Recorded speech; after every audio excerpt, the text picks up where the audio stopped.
number 3. Now, Blacklist International, they're still focused on not having Kadita for Sanji and even yung Ixia kasi malaki nga namang threat. So, nagbago lang konti. Baksha has been opened, by the way, for this game. And Kaja ang ibaba naman ng Blacklist. So, open ngayon, Valentina, pero Baksha nga ang kanilang kukuhanin. Kaya naman pala, binago nila ngayon. Kanina sila nagbanog, kuhanin naman natin ngayon. Oo nga, no? Katakataka to bihira tayo makikita na yung tatlong heroes na sa S-tier open. No? Yung Baksha, yung Akai, and yung Fredrin. Pero uunahin na ng Echo itong Baksha. Dahil nga naman sa kakayahan nito na umikot ng mabilis, ang bilis din ng farming. And Fredrin at Novaria naman para sa kupunan ng Blacklist International. Magandang pick-up mula sa Blacklist. A lot of vision and a lot of crowd control. Dalawa sa mga gustong-gustong makuha ng Blacklist in any composition. Talagang comfort nila ang kita ang kalaban. Meanwhile for Echo, nag-aabang tayo. Makakita na naman ba tayo ng Yuzong na paborito dito ni Sanford kapag may Baksha? Imaginein mo, may umiikot ng gulong, may dragon pa na lumilipad sa taas mo. Parang ang dami mo kailangan bantayan. Actually, maganda nga yung Yuzong dito, lalo na medyo stationary. Ang isang, pero Teres na ulit. So, ito pa rin yung kaninang naging hero for Sanford and Valentina this time around. So, parang pagdating dito sa Blacklist International, since may Valentina na nga sa other side, pwede nang i-trim down yung kanilang mga ultimates na pwedeng gagayahin or i-overwhelm nila kung ano nga ba talaga. So Edith, so may crowd control na rin. Nakita natin before na pag may Teresa and Edith na magkatapat, parang sila nagkokontrahan pagdating sa team fight. Wow, respect na naman ang ipapamalas dito ng Blacklist International. Tinanggal ang Cho para against Yawi. And kung papansinin natin itong mga statistics nila sa harapan, kapansin-pansin na may kababaan pagdating sa isolation play para sa Echo at sa damage over time and sustain naman may nakalamang ng bahagya para sa Blacklist. Yeah, and may kita nga na good point. So, kailangan ngayon ng side ng Echo since kulang sila sa ISO, pwede sila mag-focus sa burst. Depende lang kung anong gusto na maging route sa kanilang hero composition. Wow, interesting. Farsa para ma-force dito ang Blacklist na yung Novaria is maging hero for UA kasi nga naman pala si Renegade gumagamit ng Novaria. Na rin. And dahil dyan, Mathilda magiging pick ng Blacklist. At dahil na-open ang Franco, mukhang kukunin agad ito ni Yawi. Kung titignan natin ang Blacklist bans, 3 sa mga naging huling bans ng Blacklist ay talagang targeted bans. In the roam role, tinatanggal ang mga setter or mga, sabihin na natin, kayang humuli ng mga targets na crucial. Last pick for Echo, nag-aano pa rin sila ng gold laner. Ano kayang magandang ipasok dito? Pero sasagot kagad Brody kagad ang kukunin. Masasabi natin na okay din naman kasi may innate tankiness. Iwas din sa mga heroes na pumapasok. No? Pero Iritel ang ihuhuli or last pick dito ng Blacklist International. Okay, masasabi natin na balanse para sa magkabilang kubunan. Medyo balancing ang ating nakikita. Meron tayong isolation na hinahanap natin mula sa Echo. And of course, yung damage din with the burst coming in from Brody. But look at that, the support utility coming in from Blacklist. Talagang nasa identity na nila ang perfectly balanced compositions na may crowd control and vision. Tsaka yung burst pa nila dito pagdating doon sa may bandang dulo is talagang nag-scale din. Ang kalagandahan lang dito for Echo is yung kanilang early to mid and also the crowd control that is lahas. So again, mag-matter dito is kung paano yung magiging laning both Edward and Sanford dahil sila yung nagsiset ng tempo. Lalong-lalo for Echo and Blacklist pagdating doon sa parang unang turtle pa lang. Pagkakulang yung dalawa or may isang wala doon, alam mo na kung sino mananalo doon sa team fight. Ibang klase din kasi ang galawa ng mga teams na to, yung formations na meron sila around those objectives. Muli, huling tingin para dito sa mga compositions. Papasok na tayo sa ating Land of Dawn. Dito na natin makikita, may chance pa rin talagang tapusin ito ng Blacklist dahil match point pa rin sila. Pero kung makaisa pa kasi yung Echo dito, nakakatakot na yan Reverse sweep territory na. Yeah, and makikita natin ngayon na nag-reset talaga ng gusto ang Echo. Naramdaman nila yung pagkakataon ng games 1 and 2 na nalugi sila So ngayon, bumawi sila, nakakuha sila ng game number 3 and ang Echo, masasabi natin na mas may kakayahan sila pagdating sa mga isolation dahil nga dito sa isang Kufra, Franco. Pero vision kasi, yun yung vision na pinag-uusapan natin pag blacklist eh. Oo, yung ano dito, even yung mga wisp ni Ren J pwedeng gamitin. And even US Astral Echo. So magiging crucial factor dito yung mga paglatag para ma-force na mapaalis ang mga players ng Echo. But take note, by the way, na si Benny Cutie ay merong firmness. So more on defensive din para if ever pagdating doon sa baba, hindi siya masyadong mapoke nung Irithel. Hindi ko rin alam kung namalik matabaho dito, pero killing spree ang makikita natin sa emblem ni Benny Cutie. This is something na hindi natin madalas nakikita. Dahil kung titignan natin yung mga top Brody builds ngayon ay kadalasan lethal ignition ang ating nakikita. So this might be something new for Echo. At mukhang magkakaroon nata ng laban dito sa may bandang itaas pero hindi nila itutuloy. Yeah, folks, ang bentahe ng Blacklist International eh. Pero may panggugulong gagawin at makukuha pa nga ni Sanford itong crab coin na to. 5 seconds bago mabuhay yung unang turtle ng ating game. At pumapaligid na rin ang Echo at Blacklist dito. At tingnan niyo yung ginagawa ni Edward, pinapalalim na yung minion para medyo mas malalim din yung positioning ni Sanford para ma-force niya na mas malapit sa tore niya yung team fight if ever. At una din magle-level 4 actually. Pero almost same ang tempo. Uy, lumapit dito. Penalty zone sa dalawa habang yung Astral Echo nagamit din. Apakan ng Cyclone. Ay, pero may ipit ata si Edward. Kaya lang magagamit niya yung Primal Rot. Babagsak si Corty, si Save and Sanford. Double kill para sa kanya. Pero may bawi. Sanji! Naman nahatin si Sanji Rito and double kill. Para sa Valentina pero di pa pala tapos. Kakagatin din ni Yawi. At makakakuha din siya ng isa. 3-4-2 ang naging palitan. Turtle man ay napunta sa Blacklist. Yung extended team fight naman ay napunta sa Echo. Napakagandang pagkakagamit kaya Sanji, by the way, doon sa kanyang Primal Wrath na IMU. So nakita natin yung DPS at ginamit din yung Flicker para ma-secure ang another kill against Blacklist International. Pero 3-2 ang ating score, 30 lang ang lamang. So pantay pa rin. Ang maging matter dito is kung paano yung conversion doon sa may gold lane. By the way, Oheb ang lamang pagdating doon sa may laning. Again, because of the range and movement speed ng isang Irithel. At makikita natin ngayon na may maikling kalamangan ng Echo. Pero sa may bandang ibaba naman, si Oheb ay safe na safe. Yeah. Ang layo na ng mga miles na na-travel niya. Parang may freebies na kapag ganyan eh. Oo nga eh. Tsaka si Benny Cutie, nakita natin na nag-steal leg plate din siya. Alam niyo yung early game damage eh. Na meron itong isang Irithel with that heavy crossbow. So ngayon, reset muli para sa magkabilang kupunan. Kaya lang may hook na gagawin. So itong Eagle, naiwasan niya yung iron hook na yon. At safe pa rin ang both parties rito. Magkakapaan lang yan sa may bottom lane. So even Sensu is fully aware na nandun si Carla at TC. So again, ang antayin natin probably is yung turtle team fight na naman. At pwede may pilitan na pa uwi sa middle lane. Kamuntikan ng mahuli dito pero itutuloy yata nila Sanji! Aray ko po, Circling Eagle at nakatakas pa! Crucial na Circling Eagle para kay Sanji dun sa pagkakataon na yun. Parang lahat na ng mga pwedeng, parang na-assess niya agad kung ano yung nangyayari sa kanya sa may middle lane. Okay, tato yung players dito, kuhanin ko yung Circling Eagle, tas Alex. Parang yun yung mga pang-highlights na defensive, yung mga crossover na naiwanan lahat. 3v1 scenario at nabuhay pa nga. Punta tayo dito sa ating pangalawang pagong ng larong ito, Sanford at Edward.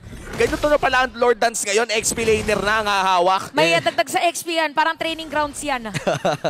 Nagpapakunatan lang itong dalawang XP laner natin. Kasi nga naman, kumuha muna ng mga buff or ng mga objective dito. Itong si Sensui at itong si Carl TZ ngayon. 8K yung buhay ng Turtle. Nakabang si Edward. Kung kailan siya tatalon with that flicker onward, ay gagamitin niya. Pero nandun yung ultimate or yung Primal Wrath. And Primal Wrath na nagamit na at may ipit ba? Itong si Sanford nagamit din ng Primal Wrath pabalik. Kaya lang si Sensui babagsakan ng ultimate dito. Itong si Sanford. Pero hahabol pa si Sanji. Makakabawi ba siya? And Earth Shatter ay gagamitin. 2v1. Isang balat na lang si Edward. Isang isang hatching na lang. Itong si Edward pero buhay pa rin habang sa may bandang iba may nagaganap. May komosyon at si Sensui pa magwawagi. 2v1 pala yung sitwasyon. Sensui ay hindi pa rin tumitigil dito eh at kukunin na niya yung ikalawang pagong ng laban na ito. Nalugi sa cross map. Wow, all lanes activated para din sa Blacklist International. 1.3k gold lead dahil doon. At parang inadapt ni Edward yung ginawa sa kanila kanina ng Echo doon sa may Turtle team fight. Yung Primal Wrath ginamit din yung pang free hit kaya nawala yung buhay ng mga players ng Echo. At kung titignan natin, meron na ha-close dito si Oheb at dalawang Legion Sword naman.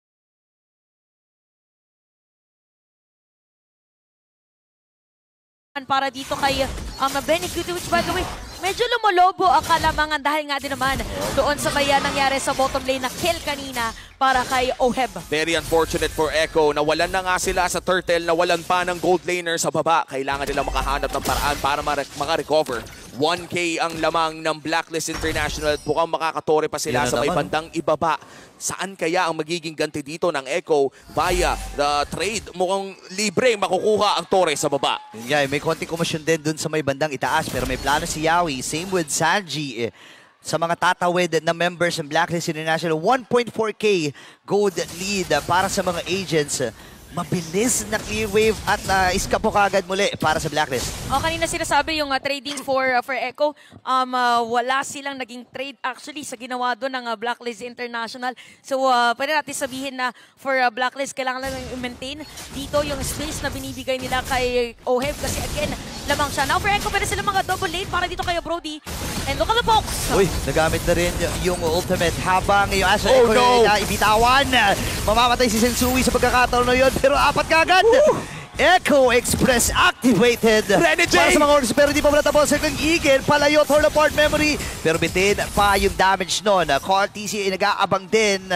Malayang makakaalis ang ilan sa mga members ng Blacklist ng ligtas. Nagtapang si Sensui dahil mataas pa naman ang HP niya. Tumama din naman yung Appraiser Strat. Pero yung anti-heal na nanggaling kay Carl TC, masakit man, wala namang buhay na bumalik. Yung third response talaga yung nakikita natin. Kaya naman na talagang take advantage na ng Echo yung pagkakakuha dito ng Turtle. So parang pinipilit din nila na magkaroon ng teamfight. Yung displacement din kasi ng mga hooks at pwedeng ipilit nga na magkaroon ng secured kill for them.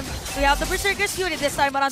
1K gold lead by the way para dito sa ating mga marksman. Pero Demon Hunters, Berserker's Fury nga para dito kay Irithel. Laking bagay niyan na yung Berserker's Fury dahil nga sa additional nitong crit damage. Talagang umaaray kapag pumasif pa yung crit. Yung 2 shots na nanggagaling dito kay Oheb ay kailangan talagang pantayan kapag full ang kanyang energy bar. Pero si Sanford nag-iisa. Nandito naman na si Tropa, Carl TZ. Yawi nandun na rin sa may bandang likod. Medyo malalim. Magbabak si Renny J. Iron Hook still available pero yung conceal ay gagamitin para mag-disengage. Grabe yung grabe yung backup at yung mata ng Echo doon sa pinaplano ng Blacklist International. Parang natunugan nila parang wala sa mapa ang mga agents. So silipin nga natin sa taas, nagkataon lang nagkasalubong itong dalawang ito. Pero speaking of nagkasalubong, si Oheb ang uunahin nila pero Flicker, magagamit ba? At yung Iron Hook, sakto lang talaga. Kaya na papasok din si Sanford, Flicker nagamit niya, Yue, Edward sa may bandang likod at pamamatay.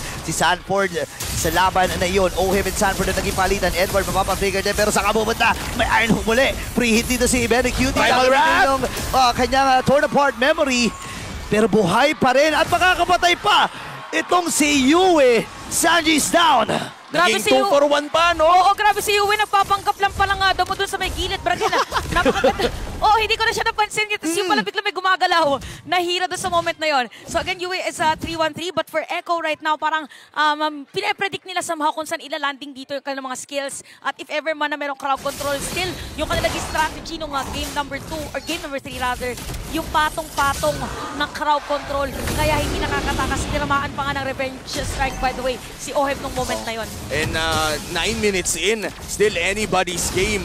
Yung gold lead natin, non-existent. At si Yawi ngayon ay makikita ng Astral Echo. Half HP para sa Lord Sanford, tumama sa dalawa. Penalty zone kagad ay nagamit. Dalawa ang kanyang inabutan doon. Yawi, may knock-up din. Habang yung Lord dito, 8K lang. Pero sabi nila, wag muna Lord, hero muna tayo. Blacklist International, mapapatay itong si Carty C. 4v5 ang magiging kaganapan. Katiting na buhay para kay Yawi at pipiliin ang umatras ng Echo dito. At ang Lord ay hahawakan ng mga agents. Blacklist International, sure naman na atang sa kanila ang unang Lord ng larong ito. And after that great play coming in from Oheb ay talagang mararamdaman mo na finally may nahawakan na rin sila sa larong ito. By the way, ang ganda rin ang ginawa ni Renny J para protektahan si Oheb noong moment na yun kasi nakita natin si Yawi na nag-flicker para kagatin si Oheb pero sinalubong ng Circling Eagle. So maganda nga depensa para sa ng Blacklist. Now for Echo, sila naman ang depensa para dito sa Lord. And look at Oheb, 7.5k gold para dito sa ating laban. So ito yung mga pag dumalawang crit chance ka lang ay medyo malaki na ang difference pagdating doon sa damage overall. At mid lane pa rin ang babantayan dito ng Echo. Napaka-importante na makontrol nila ang mapa pero mukhang ibibigay yata nila ito. Astral Echo tatama sa tatlo. Sensui nasa may bandang likod and that's one turret down. Ang Lord ay nagmamarcha pa rin sa may bandang baba. Level 1 Lord pa lang naman ito kaya medyo madali matunaw pero hindi mo pwedeng malaitin yung mga malalaking minions na nagmamarcha sa side ng Blacklist. Hindi lang yun kasi yung mga pagtama ng Star Shooter na mayroon itong si Yue, tuloy-tuloy lamang ang Blacklist International makakabasag muli doon sa may top lane. May posibilidad pa nga na itong second turret na ito ay babasag din. Kasi kumpulan ang Blacklist International, yun na nga ang magaganap. Marami-raming nakuha ang Blacklist doon sa naging scenario na yun. Oo, sagad na sagad yung kanilang pagkakakuha doon sa mga objectives because of that Lord. At mas lumobo na rin pagdating doon sa may gold. So makikita natin, we have Radiant Armor and even na Blade Armor para dito kay Carla TZ. Kasi nakikita natin na medyo natutunaw na rin. Pero kasi, pagka hinit siya dito, si Edward din nakikihit. So kailangan niya din dito ng added na physical na defense. Kasi dalawa yung nag-hit na physical eh. Sa ngayon, makikita natin na Blacklist International pa rin ang may hawak ng lead. All the physical damage na meron si Oheb ngayon ay kailangan antayin ng Echo. Kailangan agad hulihin para hindi mahirapan in the upcoming fights. Pero sa ngayon ba, kaya na ba tumapat ni Benny Cutie in terms of damage? Damage-wise, kay Benny Cutie, medyo dependent pagdating doon sa setup ng if ever may ma-hook or if ever may ma-penalty zone. For Oheb kasi, basta meron nasa front, ang gagawin niya lang tatalon, tapos gamitin niya sprint, lahat na pwede niya ratratin. Oo nga eh. Tsaka parang medyo may kabitinan din pagdating sa mobility. Yeah, may flicker. Kaya lang kasi ayaw mo naman magasta yung flicker basta-basta, di ba? Sa mga crucial moments, pwede yun.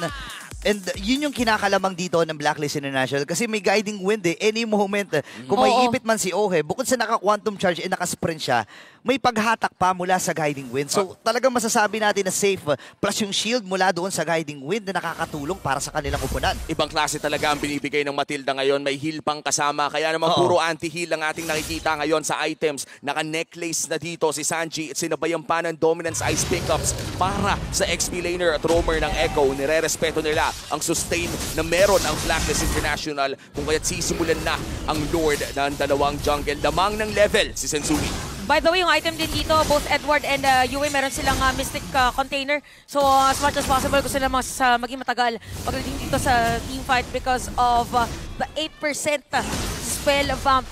At ngayon naman, Sensui lamang in terms of the level. So Retribution ay magiging factor ulit para dito sa game na to. Okay. Nakita si Yawi doon natamaan ng Astral Recall pero conceal play. Ito na ba yung Yawi push play na inaabangan natin? Parang unahin pero mapapakagat. Sensui ata nakagad niya doon. Ang RTC makakatakas din yung Slipper HP pero mapapatay ni Sensui. Itong si Yawi tuloy-tuloy. Edward nakakapilite pero si Benny Cutie makakabawi. Habang mamamatay. Wipe out para sa mga agents.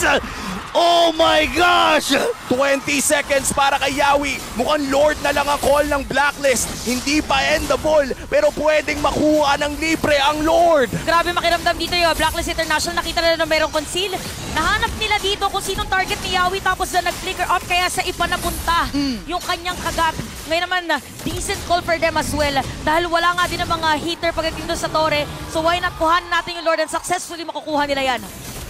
Luminous Lord ang nakuha ng Blacklist International.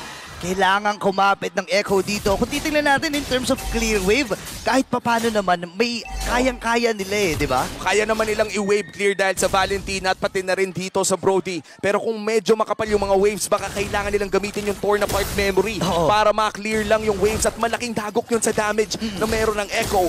Blacklist with a 4K gold lead. Isang push, isang game, isang panalo na lang ang kailangan nila para bumalik sa M-Series. At nararamdaman na nila yon pero kailangan silang pigilan ng mga Orca. Paano nila dedepensahan to?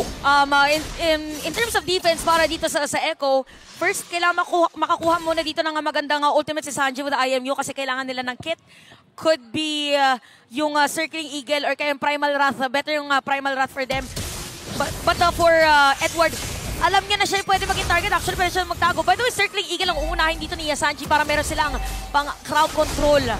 Luminous Lord push nakaisa na sa taas. Mukhang mid lane at bot lane naman ang susunod pero makakadepensa ang Echo. Isa lang ata ang makukuha ng Blacklist doon pero malayo-layo pa ang mga upcoming waves na nakawan ng mga jungle creeps ang Echo at kinukulong na sila sa loob ng sarili nilang base. Yan, lumulobo na rin ang kalamangan in terms of gold. Available na yung Wind of Nature ni Oheb dito. So mas mahirap para sa Echo na patumbahin itong Irretil na ito. Sama-sama ang Blacklist International. Plano ata nila na kontrolin at yung babang na Torre ay successfully makukuha na rin nila. Oh, grabe talaga yung minion wave management nung Blacklist for this game kasi supposedly makakadepensa din yung Echo doon at makapal at mataba na nga rin yung minion wave. So anyway, may kita natin dito para sa side ng Echo, meron ng Divine Glaive ngayon si Saji, so that is added burst for them. As much as possible, kung gusto na mag-contest sa next Lord, kailangan na iangat muna nila lagpas Riverside.